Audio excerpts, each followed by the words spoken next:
Good morning, everyone. Thank you for taking the time to join us today. This webinar is to review information related to data year 2025 emission inventory for the San Diego Air Pollution Control District. My name is Janya Lofgren. I am a senior engineer here at the district, and I help lead the Toxic and Emissions Inventory Group. I'm sorry if you can bear with me today. I am recovering from a cold, so hopefully my voice will make it through the webinar. But if not, we do have plenty of support with us today. We have Russell Yanagihara from the district. He's going to be helping with the presentation. We also have Mohsen Nazemi, our Chief of Engineering, on the line. And I believe, we also have Lakes Environmental on the webinar. They help support the EIS portal. So we should have plenty of support, and hopefully we can make it through most of the webinar today. So next slide, please. And thanks, Johnny. I just want to say hello to everybody and thank you for joining the webinar today. I'm Mohsen Nazemi, Chief of Engineering, and we have two webinars as Johnny is going to offer. This is the first of the two, but that's all I wanted to say. Thank you. Thanks, Mohsen. So actually, as Mohsen was just saying, we'll get started shortly. First, I would like to mention, though, we have two webinars. So this is the first webinar. There will be another webinar on Thursday, March 19th at 2 p.m. The March webinar will be very similar to today's format and focus on reporting for data year 2025. So if you would like to attend that one and ask questions, go ahead. The PowerPoint and the presentation is going to be very similar. It is meant for those that cannot attend today. We do not expect to present on different material, but you could still attend if you have different questions or would like to ask questions. You can also attend the March webinar. The login information for that webinar is also available on our website at the same location that you accessed this webinar. There's a Teams link for that one as well. Also, there will be a copy of this presentation, the PowerPoint presentation, as well as a recording of the webinar. And that will be available on our website today. Okay, let's get to the agenda on the next slide. For today's webinar, we will first go over the programs applicable to emissions inventory, including District Rule 19.3 and CARB CTR regulation. Then the 2025 data requests, reporting schedule, including those extensions, EIS login and registration, what is new to EIS this year.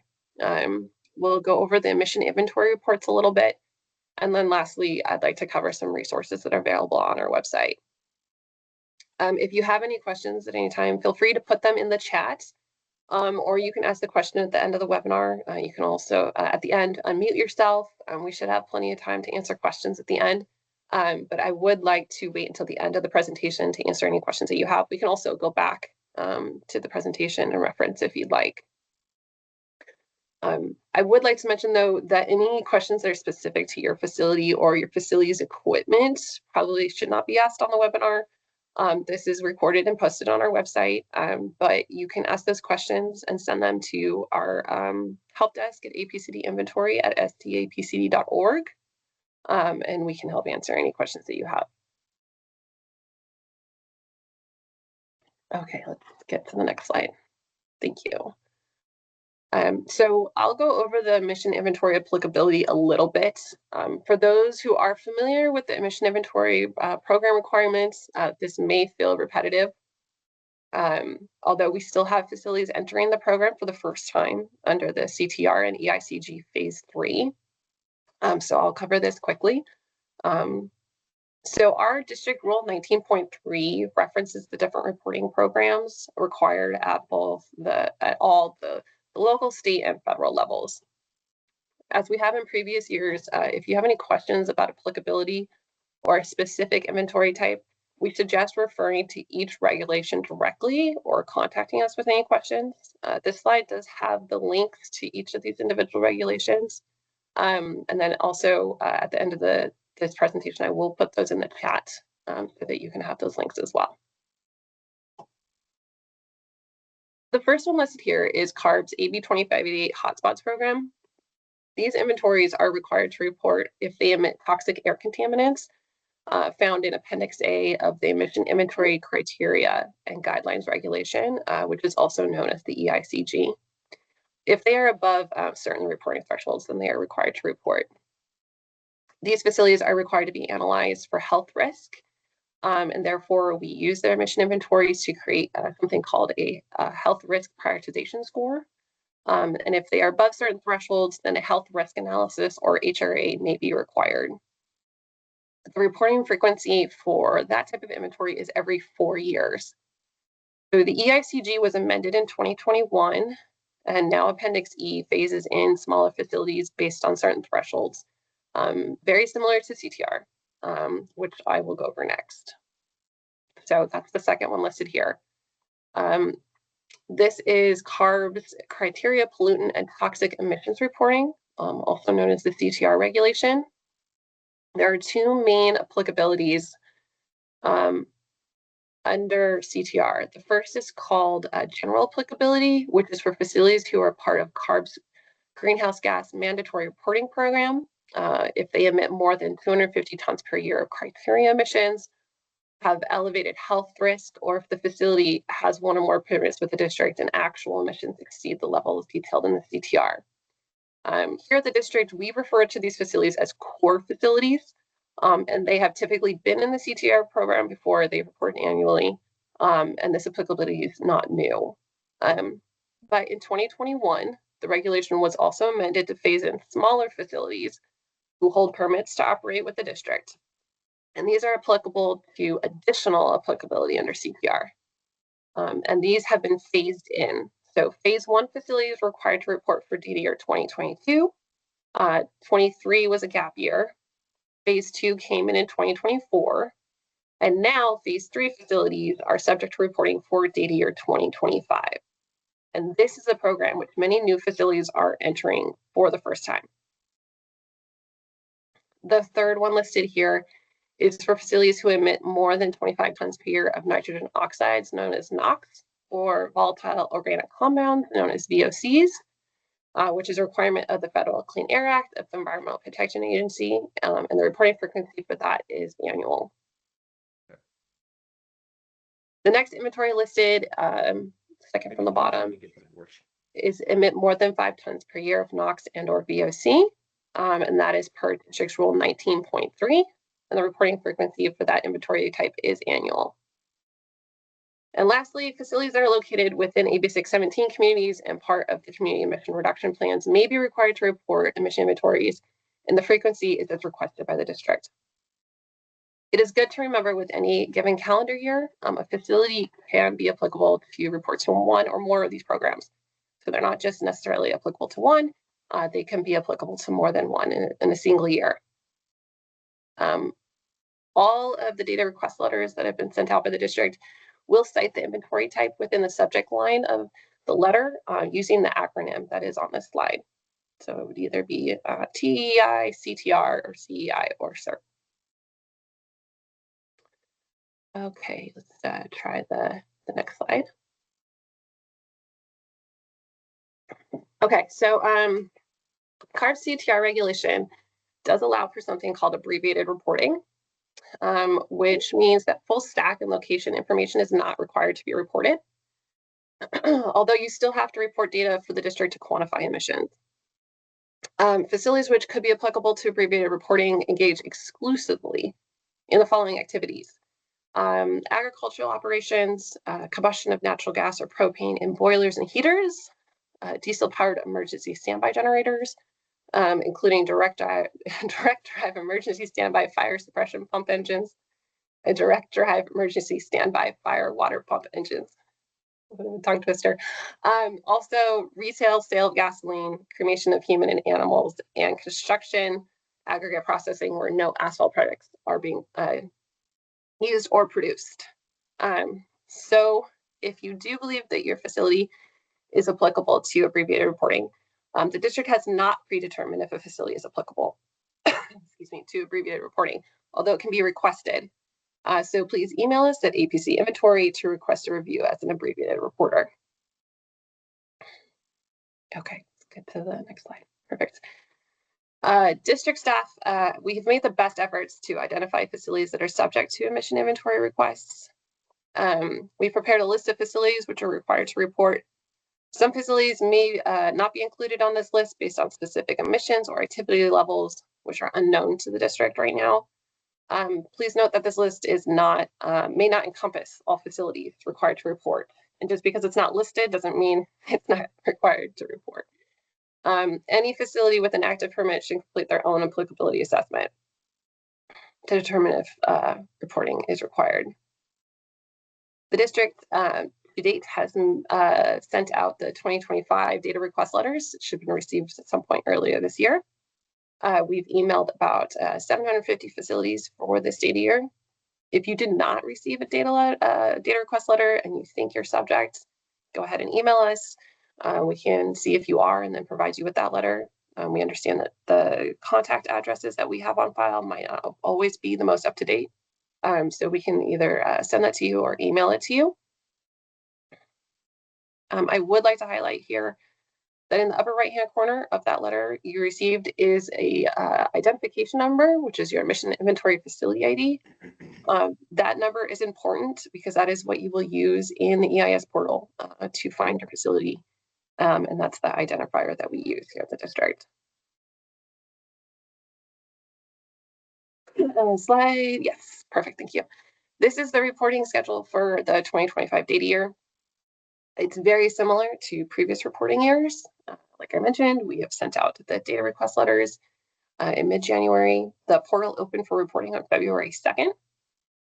The due date for all inventories is going to be April 6, 2026. Extensions are available by request and approval, but none of them will exceed May 1st. If you'd like to request an extension, please email us at the help email at APCD inventory. And then so after those deadlines and we receive the data, we will evaluate it and draft the emission inventories. And then the data is submitted to the to CARB, the California Air Resources Board. Okay, slide.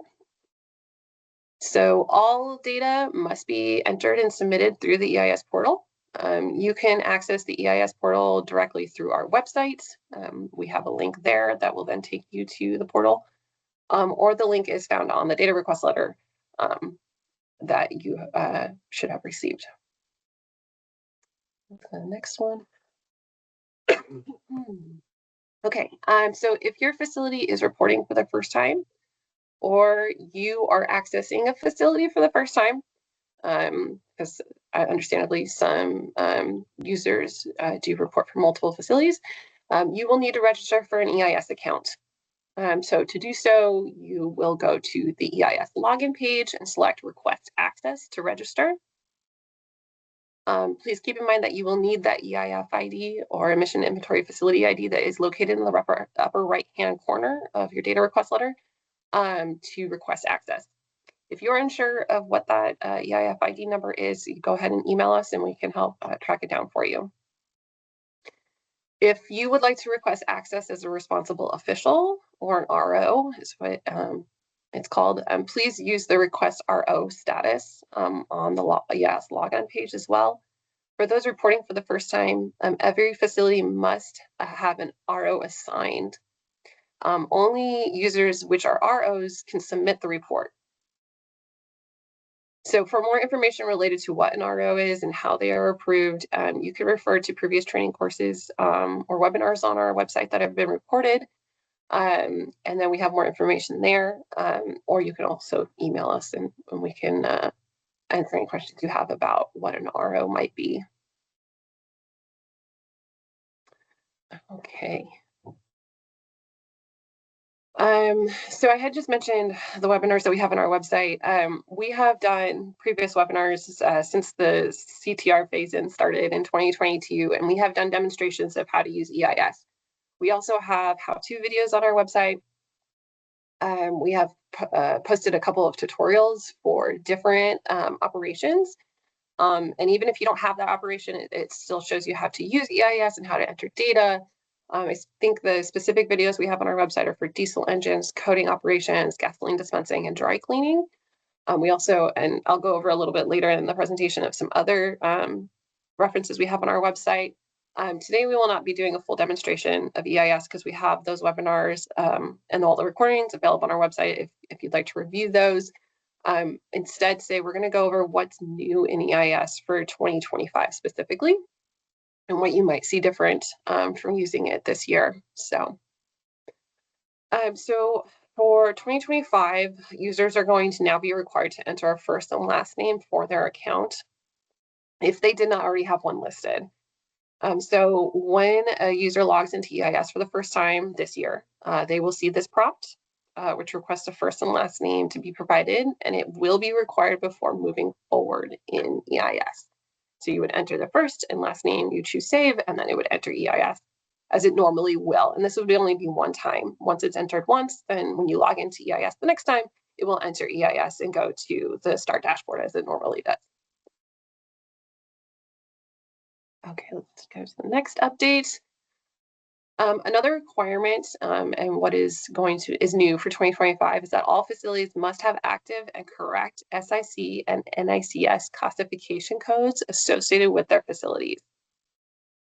So many repeat reporters already have these filled in, although first-time reporters may not, and existing facilities may want to change or update them. So to change the codes, first you would navigate to the facility information module on the Start homepage. That is highlighted here. Then you choose Edit, and you can update the codes for each. Both classification codes have search boxes, so you can find the accurate and up-to-date code for your facility by searching each one. But it is important to keep in mind that these codes are required to be entered before submitting your report. If not, when you run the QA/QC of your report before submitting, the QA/QC will fail and let you know that these codes need to be entered before submitting the report. Okay, let's try the next slide. There have also been some updates to the submittal module. Previously, running the QA/QC was done on a separate page. You would open a different module and it would run, although now it's on the same page as the submittal. This allows users to see the status of the QA/QC runs before choosing to submit the report. This update is only for the user interface. Running the QA/QC and the submittal process is the same as previous years. It's just a change into how it looks, and it's summarized on a single page.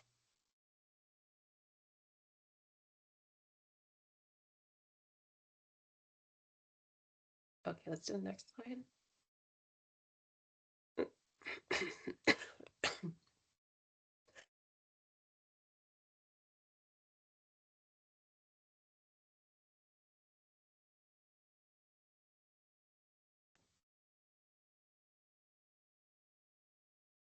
Can everyone hear me? Yeah, Yes. we can. Yep. Yes, you were muted for a second, but you're good. Sorry, I'm having some technical difficulties, but it sounds like you can hear me. So, Yes. okay. Okay, so once the facility has submitted their data to the district, it'll be reviewed and evaluated. When it is ready, we will draft the report and it'll be uploaded to the supporting documents module. When the draft report is uploaded, the ROs associated with that facility will be notified by email that the draft report is available for review. We ask facilities to review add those draft reports and submit comments within 30 days.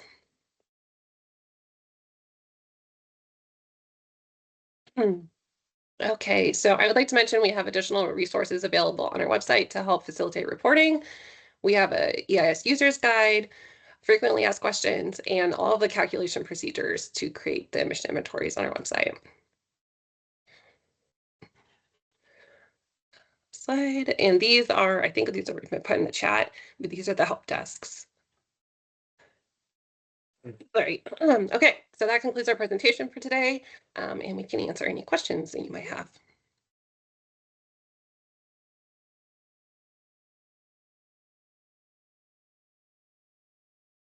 Okay, I'm just gonna go to the top of the chat and see if we have any.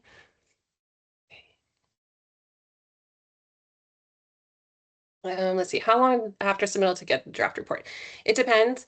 Most of them will be received by August 1st.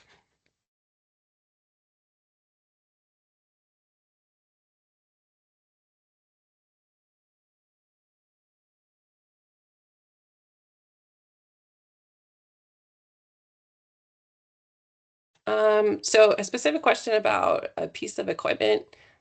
I think the question is related to a natural gas engine. It might be best to email us about the equipment in question.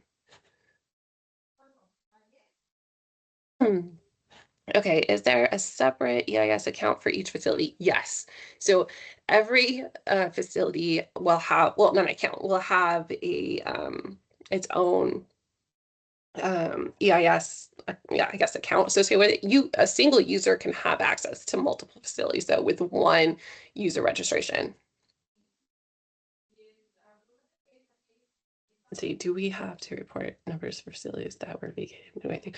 So yeah, so if a facility operated at any time during the data year, and then there was a potential for emissions during the data year, then they still do need a report for whatever usage occurred during 2025. Of course, they would not be reporting for future years if the equipment becomes retired.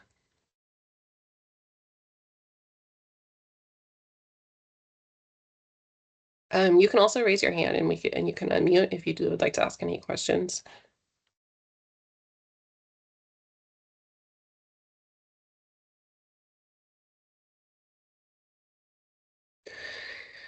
We don't have any restrictions on the email addresses that are used, although for the standard process, if you are looking to become an RO for a facility and that facility does not have an RO, and we get a request from an email address that it's not associated with the facility, we might email you and ask you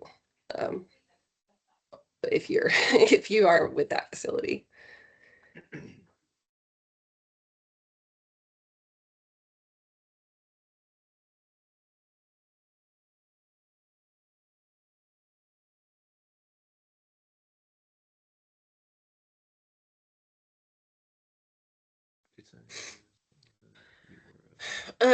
That's it. Yeah, so good question. So there are no updates to the forms themselves. They have all been uploaded to everyone's EIS portal. Sorry, the question is, are there any updates to the EIQ forms that facilities should be aware of for the 2025 reporting? So there are no updates to the forms. They're all there to use. There are a couple updates to the QA/QC that runs before submittal in terms of reviewing those forms, but the forms themselves have remained the same.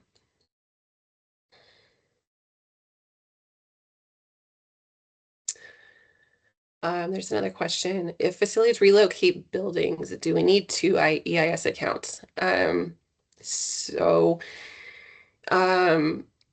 If they should, so the emission inventory is supposed to represent the emissions that happened at the physical stationary source. So if you did move, that would be a different stationary source. So yeah, essentially it would be two different emission inventory reports. Especially if it's being assessed under toxics or AB 2588, because a part of that is calculating potential health risk, which takes into account receptor distances, which would change based on location. So please contact us. We want to make sure that we have two different reports. We can get you would have a single login, essentially, if you're the same company. And I'm assuming this isn't an acquisition, it's just a location change. Then it should be two different reports, assuming also that this is for stationary equipment and not portable equipment. But if that's not the case, please let me know. They have another question. As a first timer, can you simply request access or is it mandatory to request RO status? We have a couple of people working on these submissions. You can request access, but you will need at least one RO associated with each report in order to submit. So depends on who it is, but you will need at least somebody to request an RO status for that report. I'm not sure if that answers your question.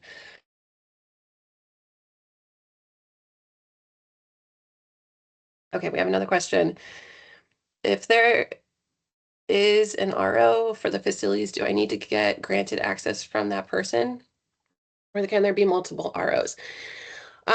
So I think that's kind of two different questions. So yes, there can be multiple ROs, but if there is an established RO at a facility and they are active, they have an active EIS account, meaning maybe that person is still using EIS, they haven't left the company or they haven't left their position and they're still an active user of EIS, they need to grant the other ROs access. If you have an RO associated with your facility, maybe that person is no longer there, then please use the request RO access, and we will get in contact with you and approve it so that you're not blocked by entering or having an RO since that RO is no longer there.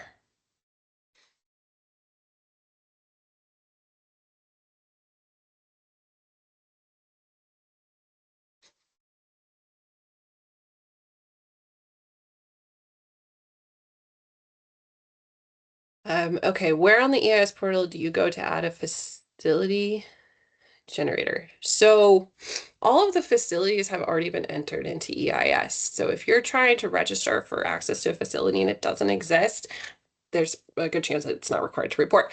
But if you're looking to add a piece of equipment, I would refer you to the documentation on the previous slide. If we want to back up one slide, there's we specifically go in how you add equipment there. Now, it is important, and of course, this is detailed in our user's guide as well. All permitted equipment and devices have already been added. So if you're adding a piece of equipment, it's most likely unpermitted, and you can do that. There is a little button that says add, and you will be able to add that generator. Now, because it's being added for the first time, there will be new information that needs to be entered. And if you have a question about that information, please let us know. For example, you're going to have to select a calculator for that, meaning how is it going to be calculated for the emissions from that piece of equipment. And there's a lot of different choices. So if you have any questions on what to choose, please contact us. How long does it take to be approved as an RO for the first time? So if that really depends. If you are being approved by another RO at your facility, it's as soon as that other RO is able to approve you. It's just a button that they choose on in EIS. If there is no RO and you are being approved, usually we can get you approved as an RO within 24 to 48 hours. Has been pretty standard. It depends on, of course, how much influx we have in the help desks at the moment, but usually we can get you approved pretty quickly.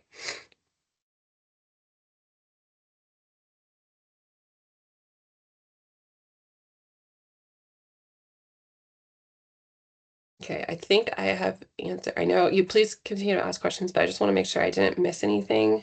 If you did have a question that I missed, please feel free to put it in the chat or raise your hand.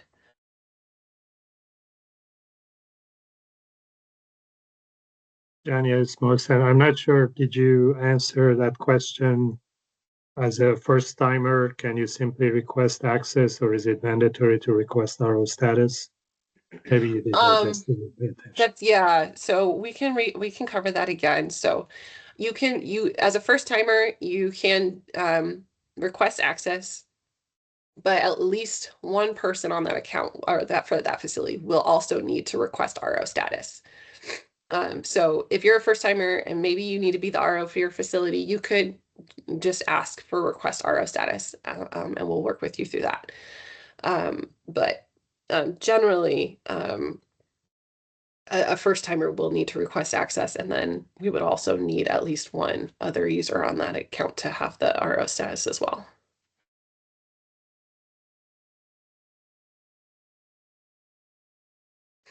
Thank you.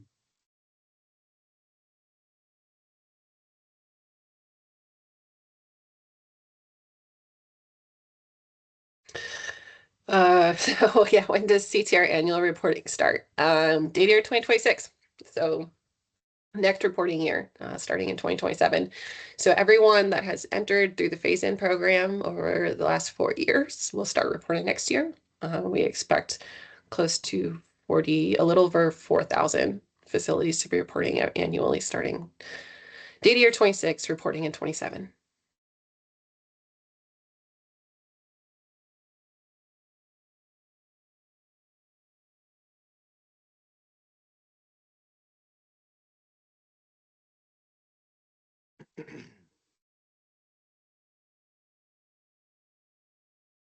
Okay. I will give it a couple minutes in case we have any questions from those that have joined late. Like I said, there will be a copy of this presentation available on our website. We have those trainings available as well with those demonstrations, and then you can email us at the help desk. I will also put the links to the regulations. Can we hire an outside company to do this reporting for us? Yes, so it is at the discretion of the facility. If they would like somebody else, of course, to do the reporting for them, they can have such, a third party or consultant request access to your facility, which is why we have the login where you can request that. Then they would have full access to your report, and they can submit that information for you. Whoever does submit, though, has to be an RO, and they do have to attest to the accuracy of the data that's being submitted.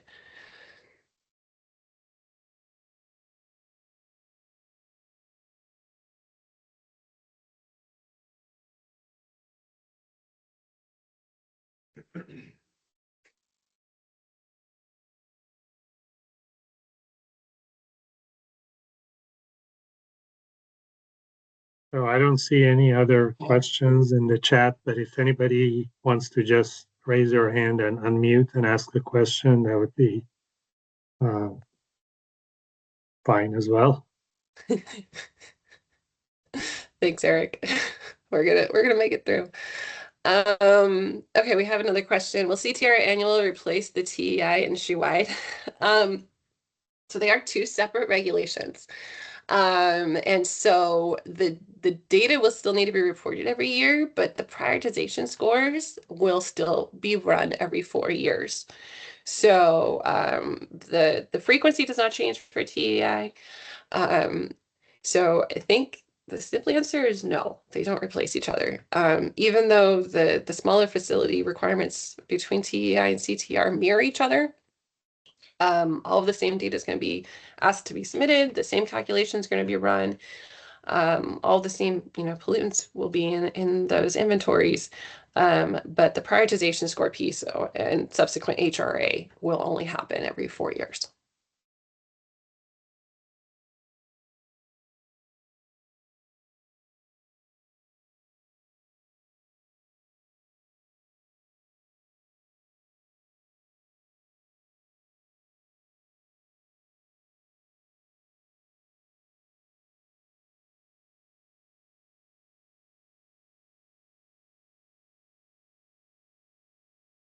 Okay. So we'll put a couple more links in the chat that you can access. And if you have any questions, you can reach out to those help desk emails that have already been put in the chat. Okay. Thank you so much, everyone, for attending today. And then we will have the second webinar in March. Thanks, everybody, and have a nice day.